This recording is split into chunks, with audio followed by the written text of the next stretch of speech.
Welcome to Speaking of Money. We are so excited you're here. Together, we're going to increase your financial IQ, we're going to work on your money mindset, and share tactical strategies on how to become not only financially independent, but financially free. You'll learn from me and other top industry leaders, and if you implement, I promise you will absolutely improve your financial life no matter where you begin. Let's do this. Hello, welcome to Speaking of Money. It's Jana Menina, and I am thrilled you're here because we're going to talk about something that is really, really near and dear to my heart. So some of you may or may not know that I have this deep affinity for kids, and I am all about this notion that if we start with our kids, we can change our future. I buy into this 100%, especially when it comes to education.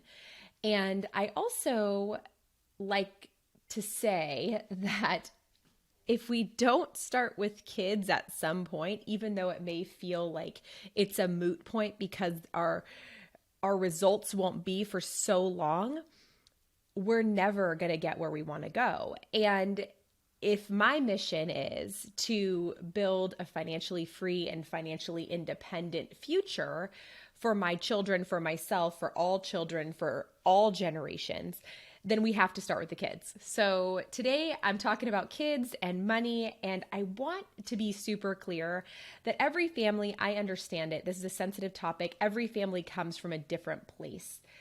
But I want to remind each of us that, and myself included, right, that our financial situations don't belong to our children. That's what we created. That's what we have done. That's what we have made. We can't project our value system, our beliefs, our perceived outcomes on our kids because that's what we know. What we have to do is we have to constantly be reaching for encouragement and for awareness about what is possible for us and for them. And the minute we find something else that's available, we have to hold on and use that as a beacon for the next level of what is possible. I know that probably sounds a little woo, but if we don't know what could be, then we stay exactly where we are. So if we think that we are absolutely maxed out right now, this is the most I could ever possibly make, this is the most I could ever possibly do, then that will be true. But to put that on our kids, to tell our kids the only way to live is paycheck to paycheck, the only way to retire is with Social Security, the only way to do anything is by doing X, Y, and Z, we're projecting our beliefs on them and we are not giving them the gift of possibility. Some people will say that sometimes possibility feels unrealistic, but that's irrelevant to this conversation.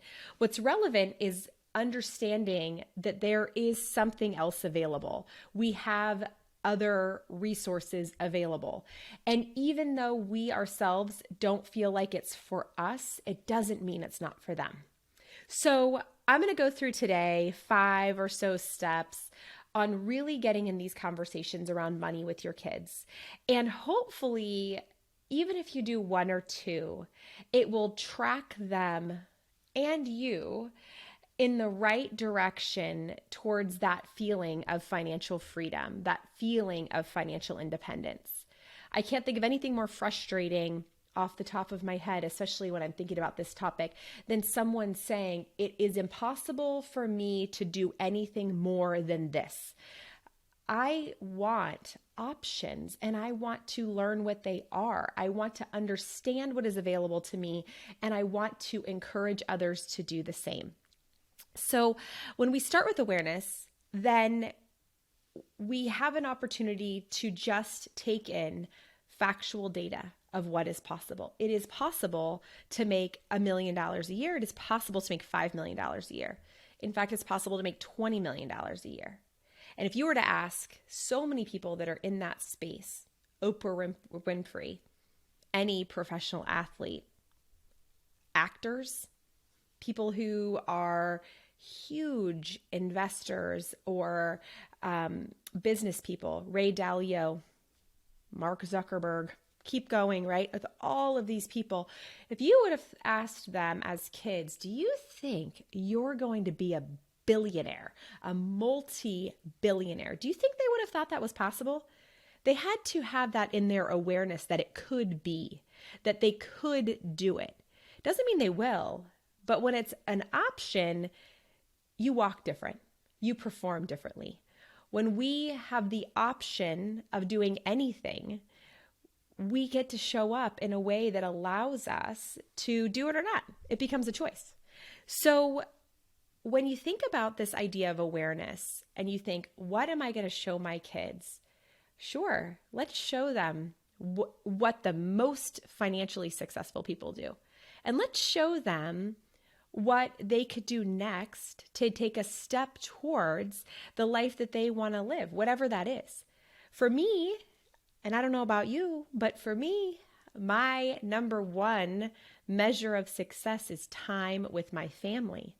I am keenly aware of how quickly time passes. And in this season of my life in motherhood, I want to be with my kids. So there isn't an amount of money that is worth anything to me if it takes me away from my family. That's neither here nor there if that's not the case for you, and that's okay. There's no judgment there. But when we're in awareness, in that phase of becoming aware, we get to just collect facts. We get to just collect data. No judgment, no anything. And then we get to decide and settle in on what feels right to us. And then as kids, as we bring this awareness to our kids about what is possible, they may think that because they're living in poverty, that that's all that's possible because that's what their circle is showing them. Their circle of influence is showing them that this is the way that it is. This is just, you just resign yourself to it. And when they step out of that circle, and let's just say they go to a school where kids have a little bit more, then that becomes possible. And let's just say they go to a high school and kids have a little bit more. There's a little more access to more things, including education, including the ability to do something different. We can't hold them back because we feel insecure or we stopped where we stopped or made the choices that we made. We have to help them see the next thing that's possible. So then we go to college. The kids go to college, and then now they have an entire new circle, new sphere of influence. And every time we take steps, every time our kids take steps, more and more things come into their awareness, and more possibility does too. And if we show them that way, we have this beautiful opportunity to help guide them to that next stepping stone until they feel like, you know what, I'm good here. This is where my ratio is right.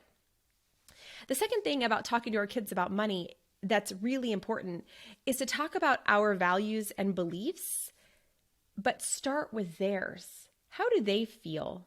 What's important to them?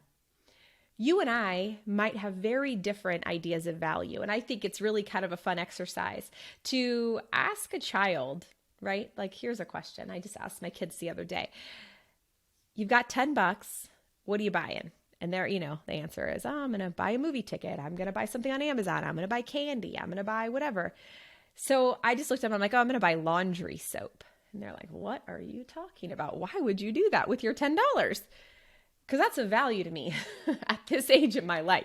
This age of my life, my values and beliefs are around taking care of my family as best I can and having clean clothes. I'm not going to lie. I really value laundry soap a lot. And so as we start to have these very basic conversations, depending how old our kids are, we get to have this really amazing conversation about what are they finding of value now? What do they believe about money now? And how does that, from an internal perspective, how does that relate with where we are? Like I said before, when I was talking about awareness, we cannot always put our limits on them. We also can't put all of our values on them. So another example is around giving. So some people who have all the money in the world, they're not givers. They're not into it. Doesn't feel in alignment with them. Why would they give money? That's ridiculous. I'm not that way. I feel differently than that. And in my circle, they feel differently than that. But there's not one that's right or wrong. It's what's in alignment or in your value system. If your kids are watching what you're doing, if your kids are learning by example. It's important that if you want your kids to be charitable, if you want your kids to be givers, that you demonstrate that. But for you to tell them that they have to believe that that's the right thing, I think there's a really important space here where you are pushing them into your value system and not theirs. So we know this. Kids start absorbing our financial values, our financial feelings as young as like 3 years old. That is so crazy to me. And it can start with something that is so tiny and us responding back with, no, we can't afford that. No, we don't have any money. No, this isn't going to work because we can't pay our bills, whatever the case is. Or conversely, oh my gosh, have whatever. Yes, yes to this and yes to that. And never having a want for something that creates beliefs about what is possible and also what they're entitled to and what they think is a baseline. It's such an interesting concept to have a baseline because we're all born into a space with a baseline. And many of our values and many of our beliefs start in this place with this baseline. And that space where we start our kids from, where they start to feel this is what feels status quo to us, is just the beginning of what will become their beliefs around what their minimum is. So baseline is I'm just living, I'm just breathing, I'm doing what I need to do. I'm not at Disneyland and I'm not on the streets. I'm living exactly status quo. And as we start to teach our kids through our example, what our beliefs are around money, how we spend our money, what we find of value, all of those things are what lend to what they develop. And what their value system becomes is a culmination of all of our behaviors, all of our words, all of our beliefs, and all of our personal value systems around it. Here's an example I want to tell you because it makes me laugh every time. I'm sure if you're a parent and you have kids that are, over 8, what you'll find is that your kids want things a lot. And the older they get, the higher the want becomes, right? And my son had $500. He's got $500. He got it for his birthday, not from one person, but people gave him money for his birthday. He ends up with $500. And he wants these headphones, and these headphones are like so expensive, $200 and something. Unless I was buying some headphones for work, I would not spend $200 and something. I mean, I just can't imagine a day that I would buy that. I don't care enough about having surround sound, noise canceling, whatever. Not to say that that's a bad thing or a good thing, just I don't value that. And so I'm like, okay, so you've got $500 and you're going to spend $200. And then now I'm going to teach you about tax because that's going to be 10% where we live. So now you're at like $220. So it's like half your money. Is that worth it to you? And when you start asking those questions and putting it back to them, it creates a sense of necessity in determining what do I value? What is a value and what do I believe? So my son's like, well, I'm spending my money on this. And I'm like, yes, I'm not buying $200 and something headphones. If you want to spend your money on it, you can. And if you don't, then you don't. That's on you. And it really caused a lot of pause, right? It really did. And it then caused him to start shopping for a better deal, for another option, something maybe that would satisfy what he wanted or what he thought he needed, and also the cool factor. And at the end of the day, he decided, you know what? I don't need those. I'm going to get these. And he spent like $165 or something with a coupon at Costco, blah, blah. And that for him felt so valuable, and he's so excited. And he decided on his own that that was a value, and now he covets them. He protects them. He takes such good care of them. because he, in his own thought process, decided what was of value. If I were to have just bought the headphones, do you think he would take as good a care of them? If I were to just have bought whatever the item is, I don't know about you, but my kids don't seem to care as much. But when they buy it and when they decide, you know what? Yes, it is worth it to me to spend $500 on headphones, they feel differently about that. So when we start to talk to them about these beliefs and we start to talk to them about all of our feelings around money, that's fine. But we want to let them talk about it. We want to let them sort it. We want to let them have an opportunity to make their own decisions and their own determinations about what is valuable to them and what's important when it comes to spending their money. I think another really important thing is to start slowly, but do it surely, giving your kids lessons. They don't have to be a big sit down, overwhelming, intense course in money management. It's not where they are. We have to start younger and we have to start introducing these concepts. So the concept of interest, the concept of what is a stock? And it can be simply, it's a piece of a company. A stock is a piece of a company. That's it. Nothing more. And then as they get older, and you keep introducing that and you keep reintroducing that, now you can kind of get into really what stocks are. Why do people buy them? Why do you believe it's a good or a bad thing? Do they think that would be something that would be they'd like to invest in, that would be a sure bet for them? This is when they start to determine whether or not they have a high tolerance for risk, or if they're more of a, keep it on the bay and play it really safe. These are where those values I was talking about before start to come into play. We're talking about it. We're open about it. We talk to them about taxes. For my whole life, I sat with my grandma and did taxes. I didn't love that. I wasn't really into it, except that I got to write a check and then she would sign it. And I thought that was the most amazing thing ever. But what I learned early on is that there's a process, and this is what we do, and this is why we do it, and this is how it gets done. And obviously now things are so much more advanced. We used to have like all these receipts and little papers we'd have to fill out and use a 10 key with a receipt and add them up and make sure that all the deductions were right. And then she'd give it to my grandfather and he would do the other part of it. And that was just the way it got done then. Obviously that's different, but I can tell you that from like the age of 6 or 7 until I started paying taxes of my own, which incidentally, I was really pissed about, right? Because I didn't know that I was going to have to pay those darn things. I wish I would have known that that was something everybody did, not just old people, right? I mean, really. So when I got my first job and I made more than $600 for the year, I go and I do my taxes on my little 1040 EZ with my grandparents. And wouldn't you know, I had to pay $76.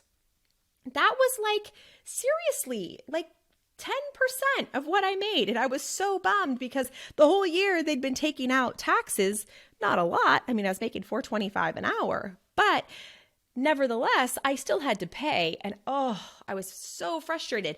But in that lesson, in that exposure, in those conversations, let me tell you, I learned a ton about how I feel about having to pay taxes, first and foremost. And secondly, how I have felt about having to pay and what I could do to prepare to not pay by withholding more money or saving so I'm prepared to pay when my tax bill came.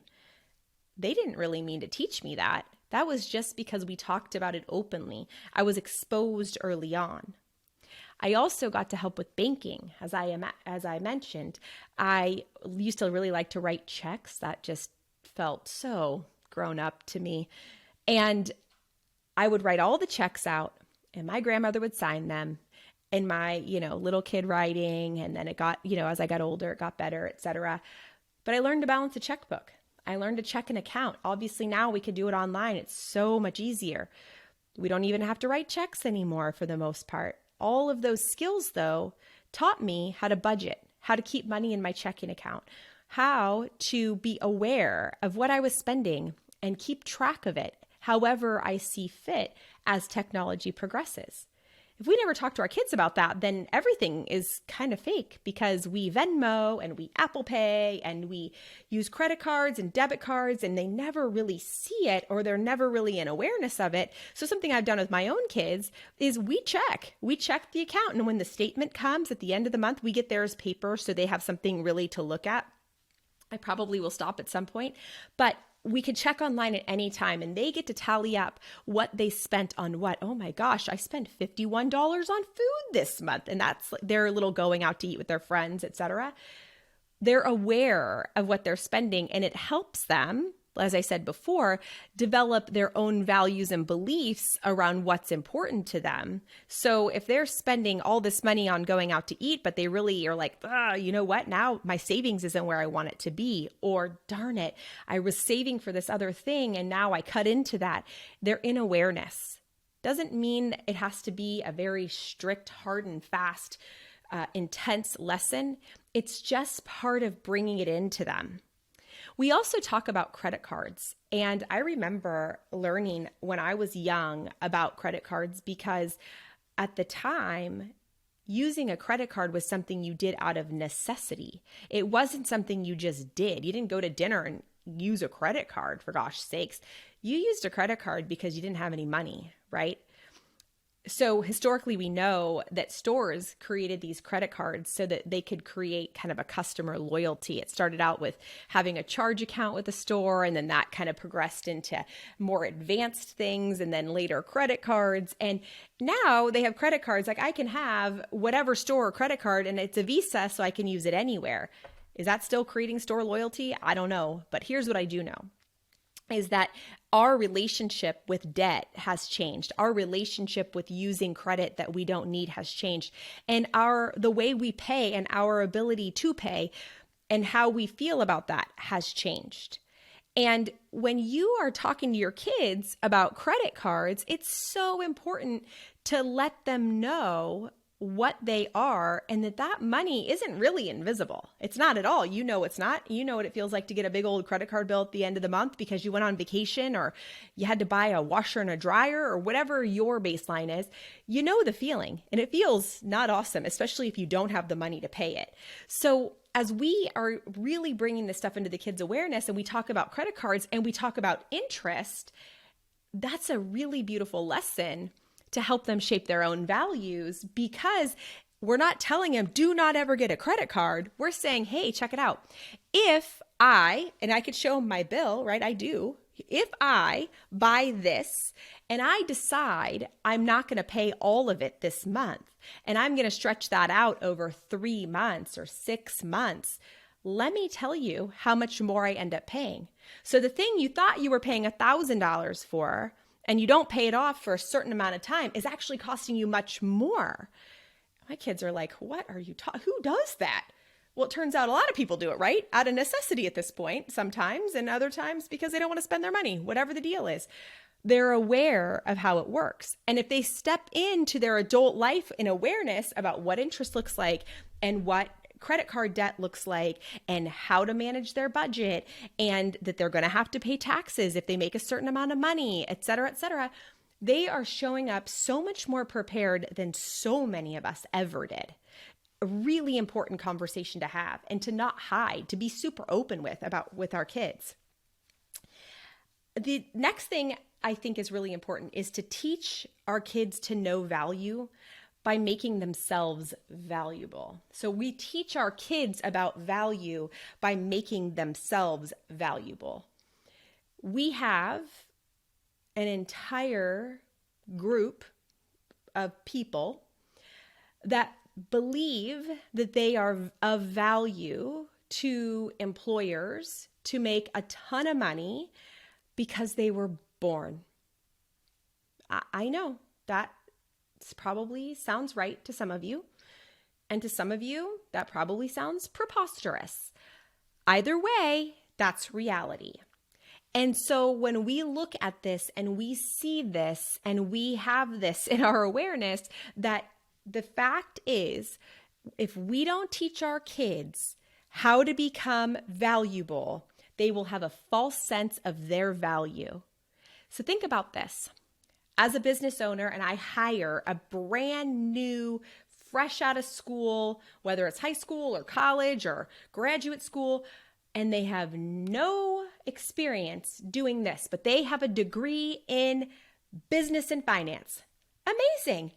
I, as an employer now, have to take my time and resources to teach them. And let's just say that they only work on those skills during their work hours. They're not doing anything outside of work to learn more, practice more, dedicate time to learn maybe specific skills or practice those skills or to understand those skills, that they're just going to work and they want to make $100,000 a year, but they're not making the company $1. In fact, they're costing the company money. So we have to teach our kids that in order to be valuable to a company, to be of value, we have to work on that ourselves. That requires hard work outside of what our job is. That requires furthering our training. That requires practicing. It requires a whole slew of self-generated and motivated tasks. Because the longer that our kids believe they are of significant value when they're not yet, the longer they stay back in this lower earning potential because they just haven't gotten it in their head. And also they haven't learned those skills. So if we are constantly teaching our kids, this is the way to get ahead. This is the way to earn more. This is the way to become more, then guess what? They do it. They do it. If that's what we show them, they do it. And they become so much more valuable, so much more quickly. They can earn so much more money. And that puts them way ahead on the trajectory of financial freedom and financial success and independence above 90+% of the rest of kids. That to me is huge. Lastly, when we're talking to our kids about money, I think it's imperative to let them voice their opinion. No shame, no nothing. We cannot always put our limitations, our beliefs, our cliches on them. Money doesn't grow on trees. We can't afford that. We don't have enough. How could you even ask that? What are you thinking? That's ridiculous. We have to stop that. When our kids come and say, this just happened to me recently, I want a Bugatti. That's amazing. I said, that sounds fantastic. If that's what you value, I can't wait till you figure out how you are going to get a Bugatti.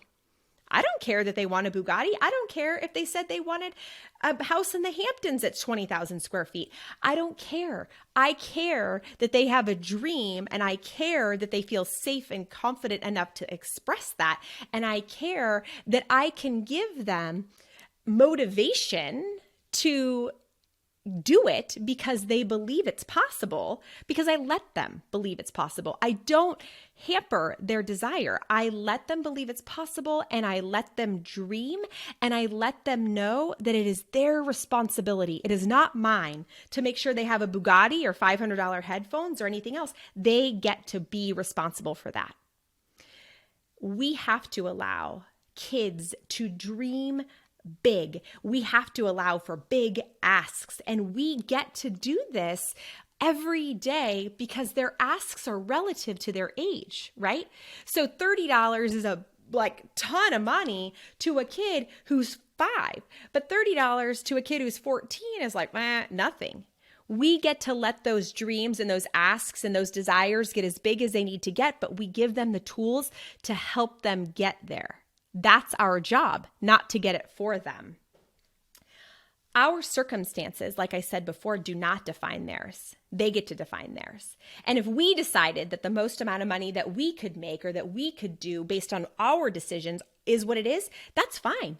There are so many really, really successful people that came from parents who didn't have a lot when they were young. And maybe they were born early on in their parents' lives, and their parents took time to build. That's the case in my family. I was born, my parents were really young. Now my parents are good to go. Awesome. But that took time. It took years for them to get there. just like it takes most people years. So the sooner we get our kids on board and going, the sooner they can be more financially successful, independent, and free, and the more options and the more they have available to them for the rest of their lives.